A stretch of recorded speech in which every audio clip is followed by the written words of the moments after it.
Far to the northwest corner of India, in the heart of the great Himalaya mountains, lies a hidden valley, one of the most cherished and beautiful lands of the eastern world. It is the Vale of Kashmir, with its curious capital city, Srinagar. Kashmir was the beloved pleasure land of the famed Mughal emperors who until 300 years ago ruled one of the largest empires the East has ever known. It is to this ancient home of the emperors that we go to enjoy a peep into this wonderland of natural scenery and of happy people. Until a few years ago, none but serious travelers or explorers could make the 200-mile journey over the 15,000-foot barrier of surrounding mountains that separate Kashmir from the spreading plains of India. Over these passes, where pack trains with so much difficulty and peril traveled before, we may drive in comfort along a zigzag mountain road, a marvel of modern engineering built with the aid of Western road makers by the Maharaja, Prince Ruler of Kashmir. If you are one of the fortunate visitors, you will gladly pay the toll of $10 to speed so easily over these mountains to this most amazing and lovely city of the East, built over the waterways of the great Jhelum River, which for 3 miles forms its high street or Broadway. Srinagar, the capital of Kashmir, is old, very old. It boasts of written records dating back to the time of Christ. Many times in its history, Kashmir has been sacked and plundered, but still it lives on. The descendants of the emperors preserved their distinct nationality and, clinging to the soil of their beloved valley, are now happy under its present good and just ruler, the Maharaja Sir Singh. In the heart of the city stands the Shah Hamadan, the principal Mohammedan mosque, with inlaid walls scintillating the brilliance of crystal and precious stones. Every day the Mohammedan of Kashmir, despite his occupation, gives a sacred half-hour to prayer. In the open streets, with the busy city life going on about him, he pauses to commune with his God.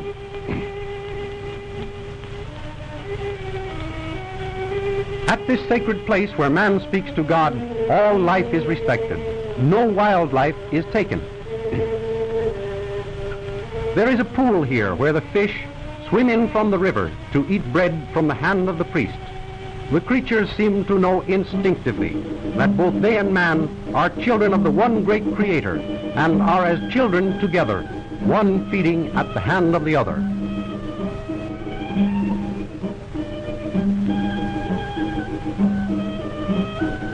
Just as Srinagar, built on the water, has been called the Venice of the East by the Western visitors who now journey each year to see it, so we might also call the countryside where we must travel by boat over lakes, rivers and canals, the Holland of the East. How well has nature blessed Kashmir? Everything needed for life seems to have been placed close to hand. Just the casting of a net over the water brings a reward of several fish at every throw.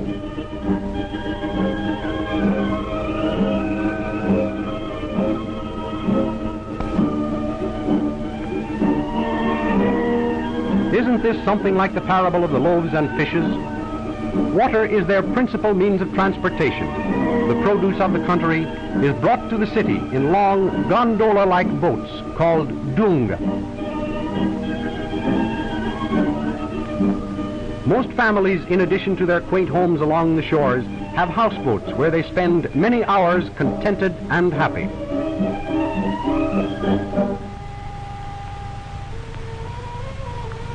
On the deck of her floating home, the housewife spins with a crude wheel, as used in the days of the prophets. As these primitive people sojourn about the waterways, they are accompanied by all their domestic animals and float easily along amid the green pastures with plenty of eggs, meat, or milk to supply their needs. For 150 miles throughout the length of the Vale of Kashmir, our craft may glide amid scenery that can only be produced by the master hand of nature.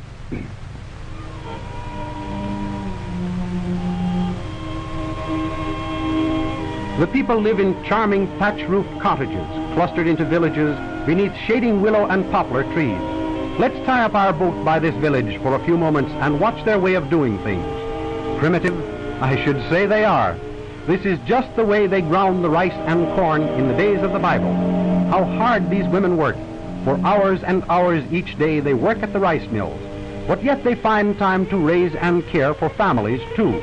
There are lots of children about, with bare feet and braided locks falling about their shoulders and over their long cloak-like gowns.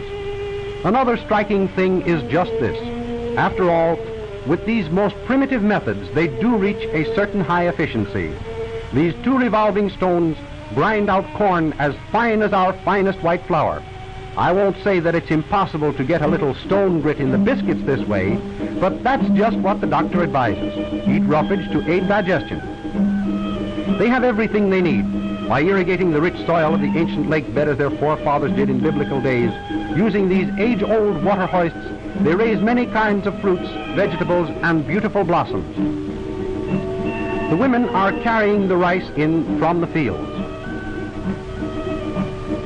Good use is made of everything, and nothing is wasted. The rice stalks are woven into thick, soft matting to cover the tops and floors of the attractive little houses, and as waterproof roofing for the houseboats. Dinner is being served. Perhaps they will ask us to have some. What will it be? Bruised lamb and rice, boiling in those huge pots, pounds of it. Nature gives them abundance of everything, and luxuries too. Good tobacco grows in Kashmir, and everyone enjoys it. Isn't this grand old dame indeed greatly pleased with her pipe? She inhales the strong smoke, cooled by passing through water in the earthen bowl. Even baby likes it. They start him young in Kashmir. When you ventured to this distant land, you expected to leave the luxuries of life behind.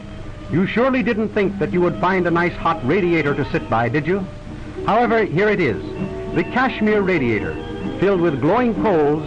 During cold weather, each native carries a pot like this and applies the heat where most needed. Holes in his coat give necessary ventilation. Now let's go to a show.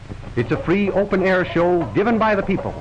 They are all happy children of nature, and after the day's work is over, the villagers turn out every evening to express their joy in happy song and dance.